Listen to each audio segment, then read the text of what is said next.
You are on the clock at the 1-2 turn of your rookie draft, and you are in need of a quarterback. The question is, do you go with the more immediate quarterback in Bo Nix, or do you play the long-term game and draft yourself some Michael Penix? Stay tuned to the Fantasy Football Universe to find out the answer.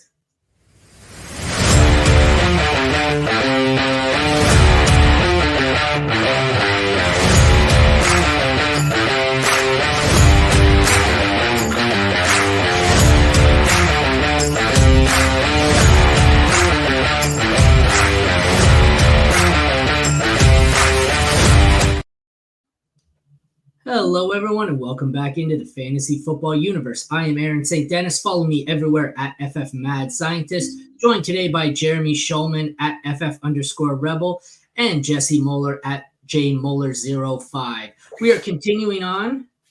I've got to mute my phone. I'm getting notifications because it's important that John Ross has retired. I should interrupt the show for that. But anyways, we're continuing on 2024 Rookie Faceoff. This one, when I first look up, I was like, Bo Nix versus Michael Penix Jr. Why the fuck are we doing this one? Like, one's going to play this year, one sucks, but the back and forth by some of these people, there's a lot of people. These are two of the more polarizing ones, I think is what I'm trying to say here. So there's people where they're like, I don't give a shit if Bo Nix is playing in 1 year or this year. He'll be out of the league in 3. And when Michael Penix does get his shot, he's, going to be a top 12 quarterback. So I said, fuck it. You know what? We'll do a 1-2 turn here. Bo Nix is obviously going earlier because people are impatient and they want him first year in Denver. Michael Penix obviously not going to start this year unless Cousins isn't healthy. You never know. It looks like he will be, but he is in Atlanta. So if you want to see the full write-up for this, head over to fantasyfootballuniverse.com. Or stay tuned to the end of this video. I will link a sneak peek video for both Bo Nix and Michael Penix Jr. on the screen if you're interested in learning more about any one of the two. Also, head over to the site. We've got all the rookie write-ups, some mock draft stuff, some other stuff like that. We're going to get into the veteran face-offs next week, I believe, so stay tuned for that. We've got all sorts of other stuff. Like I said, some good stuff going on. What's the look on Jesse's face? Sorry, I was just looking at old outdated ADP, and they were flipped on startup values, and I was like, what did I say? All of a sudden, I see that. I was like, what the fuck was that look? So, no, it just didn't make any sense. No worries. I was like, okay, he really disagreed with something I said. So, all right, we'll get into this. If you get the chance, rate, review, like, subscribe, follow, all that fun stuff. We would greatly appreciate it. It keeps the wolf from the door. We will start here with Bo Nix. Began his career with 3 largely mediocre seasons. These two, it's amazing.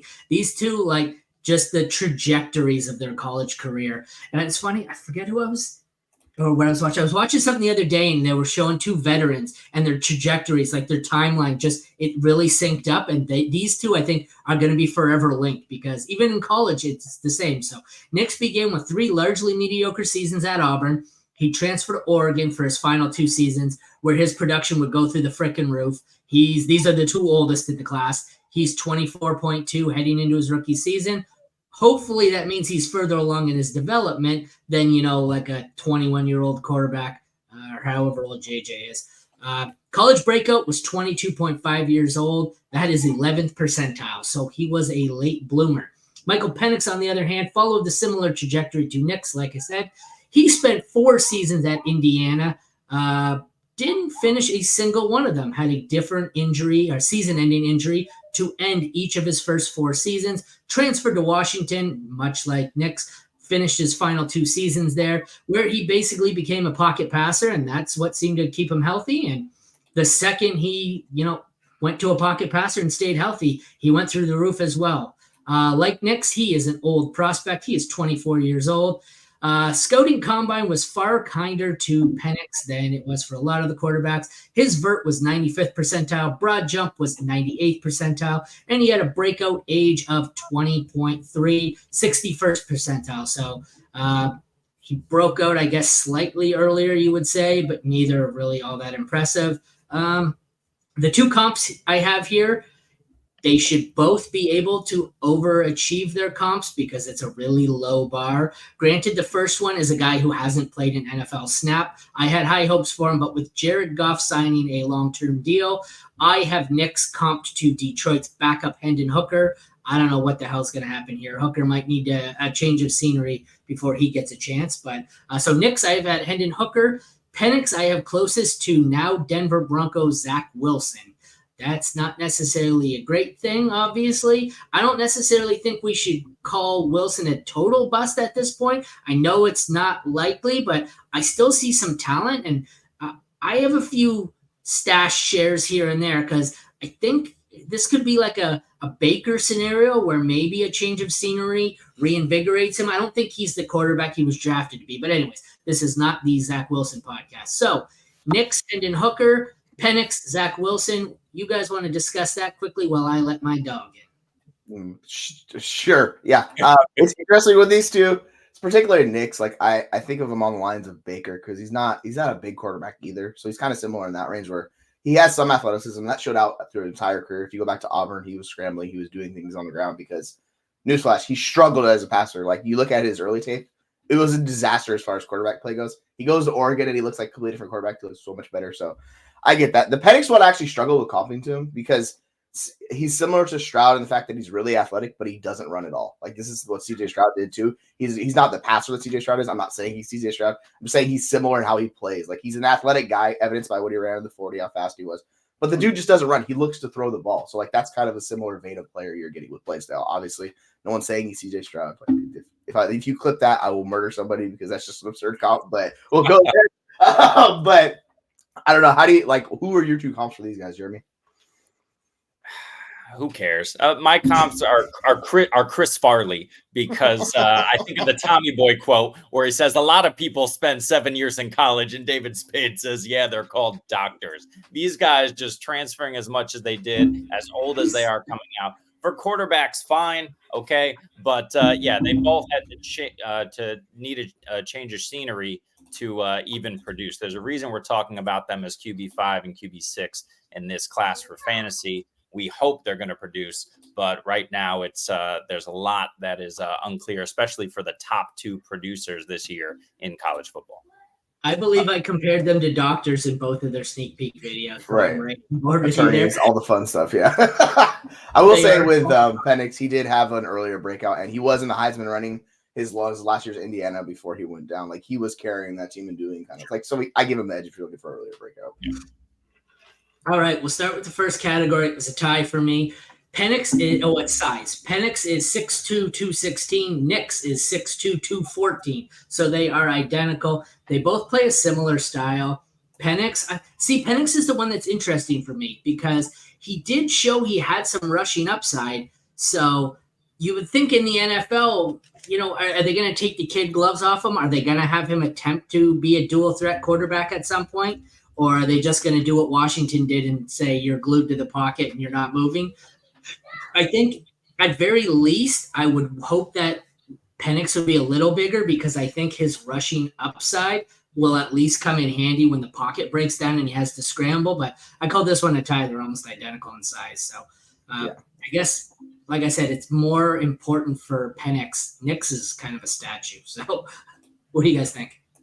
Yeah, I mean, I'm with you. Like I was saying about Stroud, it's similar. They're both athletic quarterbacks, and we saw this particularly in season of Stroud against Georgia, where he looked just like a freak of nature on the field, and we were like, "Who is this CJ Stroud guy? I never see this on tape." Similar to Penix, like his tape does not show the super athletic quarterback. What he does really well is he moves in the pocket a lot better than like anyone, and that's why he has such a low sack to pressure rate. So I think for athleticism, I'll give it to Penix. But like Knicks is somewhat athletic too, so it's really close to him. Yeah. And we know that Oregon system kind of likes to get the ball out early. They like to do special things to work guys open. So I'm not. Hello. We need to decline this. This is off the rails. Let's go. But yeah, I don't know what the heck I was saying, but here's an important metric that matters, right?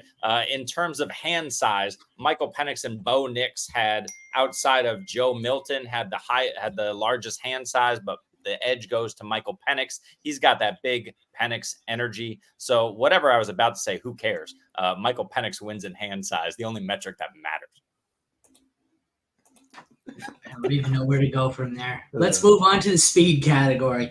Penix runs a 4.57. Bo Nix runs a 4.75. So this one was easily Penix. Like I said, that works out better because you would think, even though every time they've let him run at Indiana, it ended in a season-ending injury for Penix, you would think at some point the NFL is going to let him run, though, right? They're not just going to say, like, you can't. How long can we do this? You're just never going to let the fucking dude run? He's faster than most of the quarterbacks in this class. Like, he won it easy here. Nix is, like I said, he's a statue.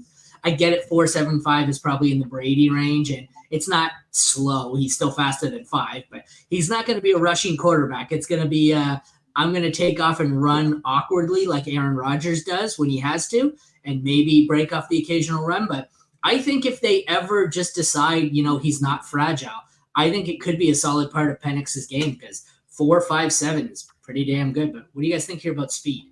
Yeah, it's clearly in Penix, but the interesting thing is like Nix plays more like the dynamic quarterback, and his stats reflect that. Nix had 500 plus rushing yards 2022. Like Penix has never had more than he had it last year, like 363. It's not even close. You look at their career stats in rushing, and it's like Penix has 1,600, or Nix has 1,600. He has like way more. So it's just like it's honestly not even close. And Penix has 265 total rushing yards. Like they're worlds apart as far as like how they play. So if you're looking for a fantasy upside for rushing, I think it's actually going to be Bo Nix and not Penix. That's scary. Yeah. Well, and also if you consider, the fact that Bo Nix is going to be behind that Broncos offensive line, which that offense is pretty much in shambles as it is. He's going to have to run a bit. Mm-hmm. Michael Penix, by the time he takes over in 7 years, they're going to, he's 7 years in college. He's got another 7 on the bench here. They're going to have a rock solid offensive line in Atlanta. But let's assume Penix gets in a game this year. Atlanta is set up and ready to go, and that offensive line is at least decent. It's going to have to be because Kirk Cousins is going to get murdered if it's not. So, yeah. Okay, so when I brought up a rushing upside here, that's two things I hadn't necessarily factored in. That Michael Penix runs a 4.57 now, but by the time he starts a game, he might be a 4.95. Like he might be. Good point. And the other thing is, like, I was looking at a straight up rushing ability here. I never factored in for Nix that it won't be rushing as much as it will be running for your fucking life. So. Okay, that might not be as one-sided as I thought. I was merely looking at speed and the potential to be a rusher, not the potential to be a victim in a Chainsaw Massacre movie. All right, maybe it's a little closer than I expected, but that I'd like to see that. I'd like to see his 40 time right now and then run him again, the 40 for Penix, the first time he steps on the field and see how much older and slower he is. Because that's what I want when I have my 7 or 6 year college quarterback, right? I want to put him on the bench where he's going to sit for another 3 fucking years. It's glorious. Let me tell you what, the planning by the Falcons is the chef's kiss of all. It's just it's next level. You think they would have drafted someone younger if this was the plan here? Just don't. Like this is the whole frustrating thing. Like, just don't sign Kirk Cousins if you're going to draft Michael Penix. That's the whole issue with this. Like, it's whatever. I'm just going to digress on it. All right, next one, we got arm strength and accuracy. Penix graded out for me as 84 short, 93 in intermediate, 95 deep for a 90 overall. Nix was the winner here. He was 85, 93, and 96 for a 91 overall. I thought both of them were decent throwers. Like I said, I gave a slight edge to Nix, but this one I kind of added context to at the end. It's really easy to be an accurate passer when you're throwing 6-yard slant passes 40 times a game. So I thought Penix probably threw a better deep ball, but Nix, I guess Nix threw all right deep. He just didn't have to throw it deep. So I think this was the case, like I said, for late career Drew Brees, where it was 73% completion percentage for Brees, but it's because he was throwing 3-yard passes. So I gave this one to Nix, but like I said, there's some context here. What do you guys think? Yeah, I'm with you. Their yards per attempt are actually very similar. And if you look at their career progressions, it's both started high 5s, low 6s, worked their way up to 9.6 for Penix and 9.2 for Nix. So like it's really close. But like if you're just looking for who's throwing it further, I guess it's Penix. But yeah, I'll default to Nix because he's a little bit more accurate this time. Yeah, same. I mean, their adjusted yards per attempt clearly goes to Nix. But a lot of that, I think has to do with the fact that if you look at kind of Washington's offense, it's a little, closer to the line of scrimmage, especially when you're looking at Polk and Rome. Those guys aren't the speedsters that win a little bit deeper than say a Troy Franklin and what they're trying to do in Oregon. They're always extending the field anyway vertically. So I think it's probably a wash when you're talking about arm strength. Yeah, I mean, I'll go Penix, but it's close. Next category, I have arm release and foot mechanics or overall mechanics. I graded out Nix as the winner here. He was a 91. I had Penix as an 84. This is another, I think every time I give a category to Nix, I contextualize it because, yes, Nix had the overall better mechanics and footwork. It's easy to maintain solid, consistent footwork when you're doing the same fucking thing over and over and over. There was very little improv in his game is what I found. So when you're dropping back 40 times a game to do the exact same thing and progress through the exact same reads every time, it's really easy to stay into the system that's catered towards you. So I found Nix was able to be more consistent with his release and mechanics because he's just doing the same thing. Whereas Penix, it was a little more wide open and he was shallow and then deep and then he was improvising. He wasn't quite as structured as Nix. So I found he had more breakdowns naturally because he's fucking winging it sometimes. So like I said, I give it to Nix, but it comes down to how much of it was just the system being catered to Nix. Yeah, and like this is what we talked about with Oregon, right? Their offense does the best job of hiding flaws, which is actually like a really good thing and what you want. But I will say, as far as like footwork in the pocket, Penix is way better. Like staying in the pocket and moving in the pocket, his footwork is like it's not even close. Like it's why his sack rate is so much lower than Bo Nix. But yeah, if you want to talk about like footwork for arm strength and stuff, yeah, I'll default to Nix if that's what you prefer. But that's kind of why that's why I had a little bit more hope with Bo Nix. I know everyone's going to say, oh, well, blah, blah, blah, Sean Payton. But I like this. I think if anyone's capable of replicating the dink and dunk crappy offense that he ran at Oregon, it's Sean Payton. I think he could very well just say, oh, do exactly what you did at Oregon and sit here and, throw 6-yard slants for your entire career here. So I don't know. What do you think, Jeremy? Yeah, I think they're going to have to because, nobody's going deep. Troy Franklin, that's what he lived off of, those slants more or less. I mean, you could stretch the field deep, but is Bo Nix going to be able to get it to those guys? I guess we'll see. But if we're talking about mechanics, I agree 100% with Jesse that Penix has that footwork that you want in the pocket. He seems like he's way more pro ready to me than Nix. Nix is fine. But like you're saying, Aaron, if he goes into the Sean Payton system, Sean Payton had him number 2 of all the quarterbacks in this class. I mean, that sounds ludicrous, but number 2 for what Sean Payton's looking for. Sure. I mean, we see this with Kyle Shanahan and Brock Purdy, Mr. Irrelevant, becoming one of the better quarterbacks in the league right now because he fits the system. So we're going to find out right away if Bo Nix fits the system and if he's capable of operating it. If he is, great. If he's the next Brock Purdy, fantastic. If he's the next Ryan Leaf, I wouldn't be that surprised. Yeah, there was a hole in the offseason where they asked him about Bo Nix and like how he wooed them in like the interview process. And of course, Patrick Mahomes' name came up and how he wanted Patrick Mahomes' year came out. And I was like, shut up, Sean Payton. No one believes you about that. Of course, you're going to say that now. But like the interesting thing, and like this came out years ago, is one of the coaching staffs gave Mahomes the answers to the test. And then that's why he impressed Kansas City. So theoretically, someone could have done the same thing for Nix, and that's how he got the job there. So it's pretty funny looking at it that way. He wooed them into having them trade up to take him at 12 overall. What was he doing in those interviews with those big hands of his to convince them? Jesus. We're gonna have to blur that out a little bit there. No, we're clipping this. Let's go. All right. Anyways, moving on, we've got college production. Like I said, they're both similar here. They both had a couple of years of basically nothing. First 3 seasons of his career at Auburn, Nix had between 2,200 and 2,500 yards passing and threw between 10 and 16 touchdowns. Penix was not nearly as impressive. I don't know if you call that impressive. In his first 4 seasons, he had two out of the 4 were under 1,000 yards, so not great. And the other 2 were 1,300 to 1,600 yards. So we see through their early years, Nix is living around the 2,000, 2,300 range, whereas Penix is more like 1,300, 1,400. So early on, it was Nix, but then their final 2 seasons is where it got interesting for both of them. Nix would go on to put up seasons of almost 3,600 and 4,500 passing yards with 29 and 45 touchdowns in back-to-back seasons. Penix, his 2 seasons were 4,600 and 4,900 with 31 and 36 touchdowns. So the highest touchdown output of any one season went to Bo Nix, and he did put up a 4,500-yard season, but I gave this one to Penix because Penix had 2 seasons over 4,600, and that's pretty damn elite. So, like I said, they were both a wash for the beginning of their career. Once they transferred, they both put up elite numbers, but one went 3,500 and 4,500. The other went 4,600 and 49. So give me Penix. Obviously, I think Penix is pretty clear he had the better weapons, but in the end, it's Penix for me. How about you guys?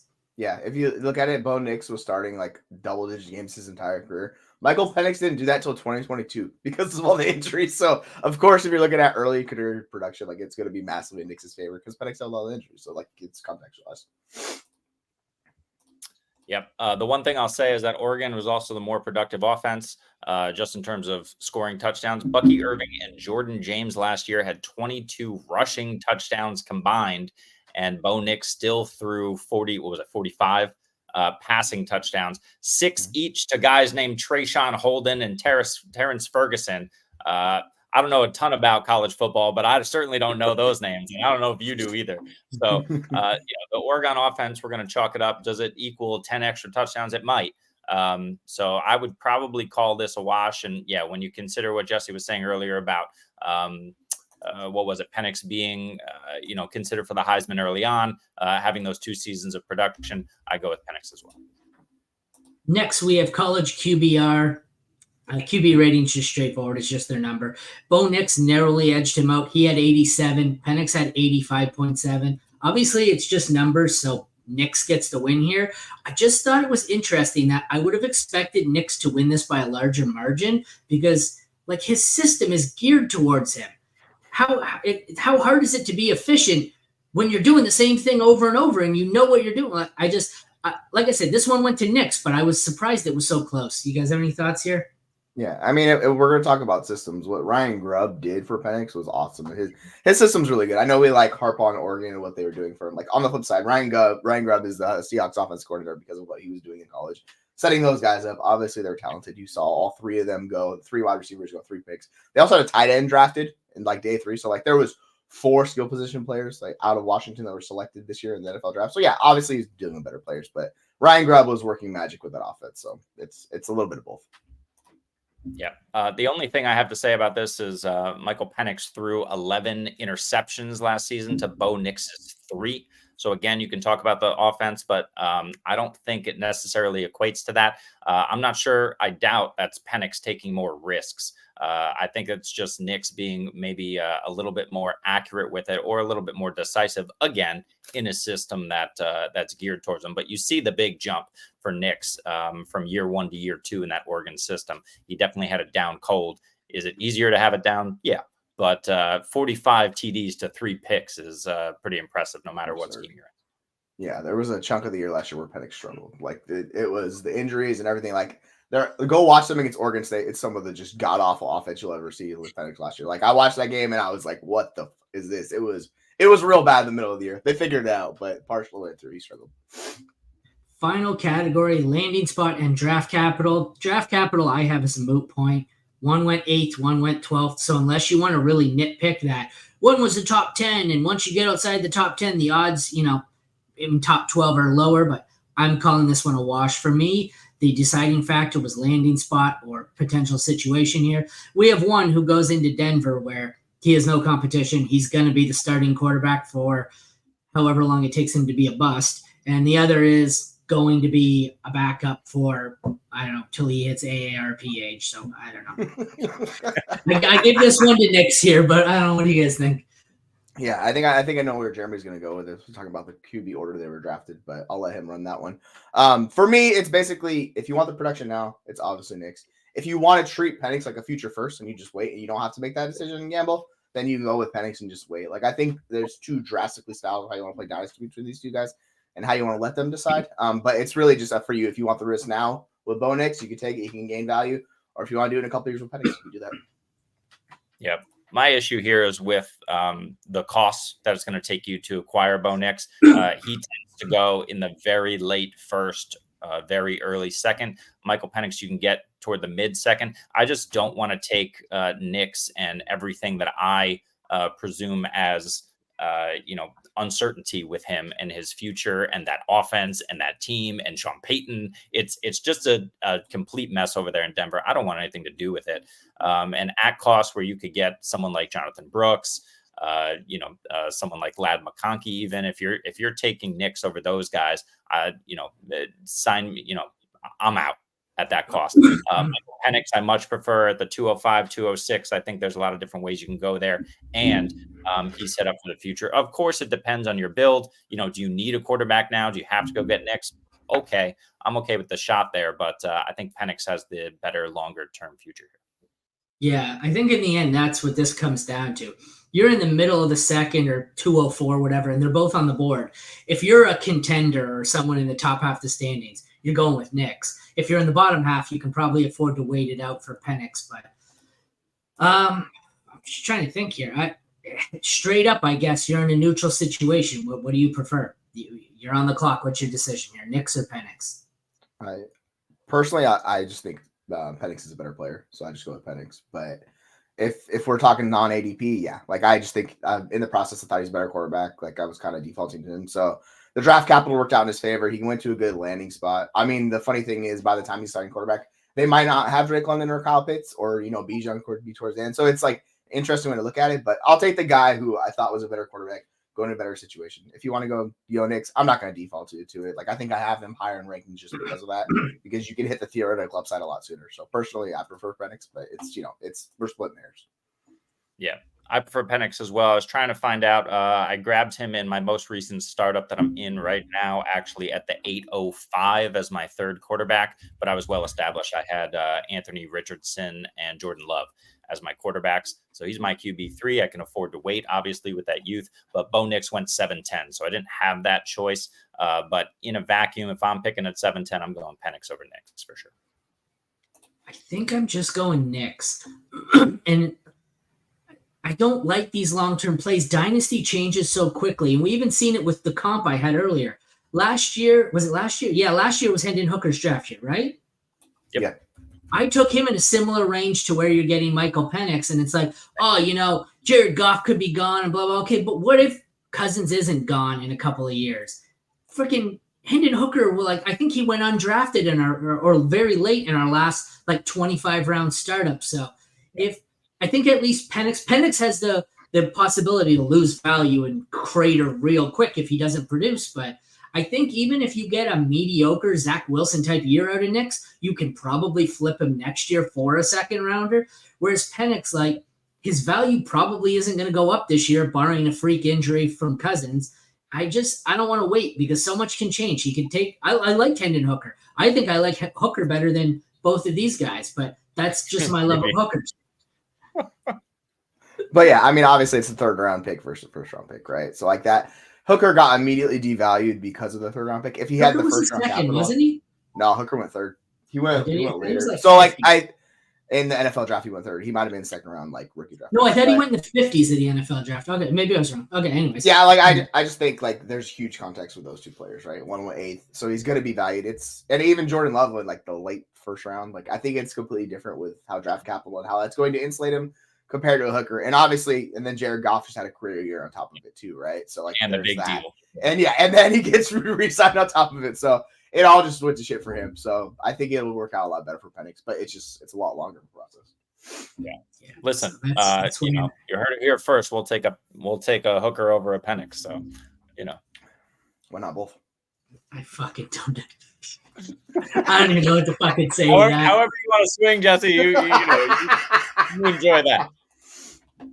Jesse was right. It was third round, proving, I guess, that Jesse knows more about hookers than I do. Anyways, all right. If you want to stay tuned at the end of this video, I'm going to link the sneak peek for Bo Nix and Michael Penix right on screen. You can check out them in depth, or head over to fantasyfootballuniverse.com for all of these breakdowns, the head-to-head face-offs here, all the rookie profiles, or check back tomorrow for the final one in our rookie series. It is Pittsburgh's Roman Wilson and the Jets' Malachi Corley. Thank you all for tuning in. We'll see you tomorrow.